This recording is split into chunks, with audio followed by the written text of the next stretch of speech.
Bonjour Stéphane. Bonjour Enora. Nous allons parler aujourd'hui de ton atelier mobilité et stabilité que tu animeras le samedi 30 septembre 2023 au sein du congrès Hypnose et Santé à Issy-les-Moulineaux. Alors, raconte-nous un peu ton atelier mobilité et stabilité. D'abord, c'est un atelier qu'on présente à trois kinésithérapeutes, Catherine Lodic, ma consoeur de Rennes, et puis Bruno Lebrun, mon confrère de Nancy. Ça s'intitule en effet Mobilité et stabilité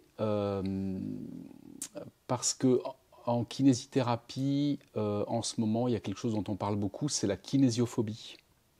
La kinésiophobie, c'est la peur du mouvement. On voit beaucoup de gens qui viennent avec des douleurs de dos, qui se chronicisent et qui ont figé une partie de leur corps. Et d'ailleurs, certains professionnels de santé, parfois, induisent ça. On entend souvent les patients qui nous disent que on leur a dit qu'ils s'étaient déplacé une vertèbre ou qu'ils avaient fait un faux mouvement.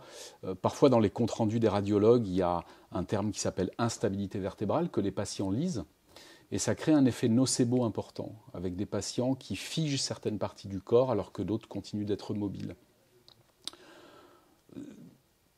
Garder le dos droit et plier les jambes, ça a du sens quand on a une douleur aiguë, mais parfois, quand ça se chronicise, cette dissociation, elle est maintenue. Et il s'agit justement de réassocier le corps pour que mobilité et stabilité puissent fonctionner ensemble.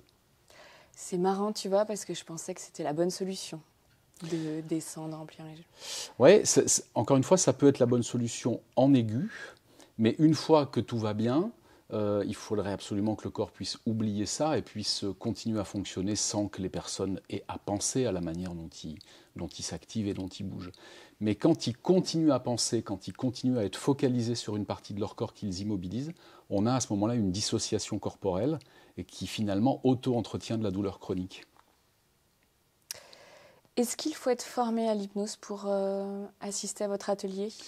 Pas nécessairement. Je crois que les kinésithérapeutes ou les ostéopathes qui viennent assister à notre atelier vont retrouver des exercices assez ordinaires, qu'ils connaissent déjà très très bien, sauf qu'il va y avoir la transhypnotique en plus, le langage hypnotique particulier, et cette manière de faire qui consiste à, plutôt que d'expliquer aux patients, véritablement leur faire intégrer des sensations corporelles nouvelles avec la transe.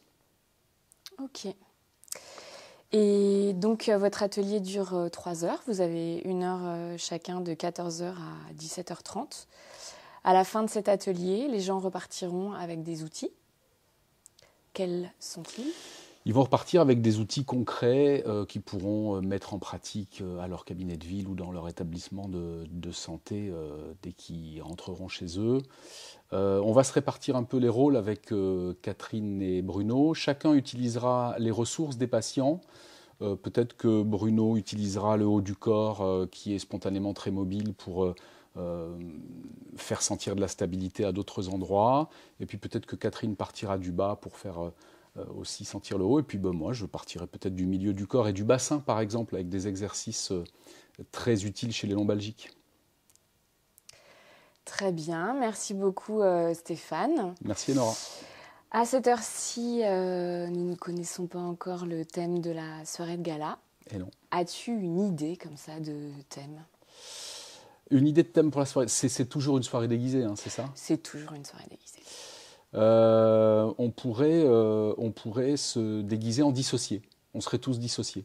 Oui. C'est-à-dire une partie dans un style et une partie dans une autre.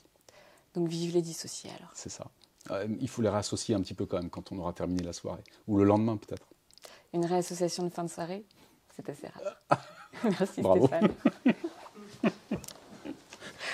Une réassociation de fin de soirée.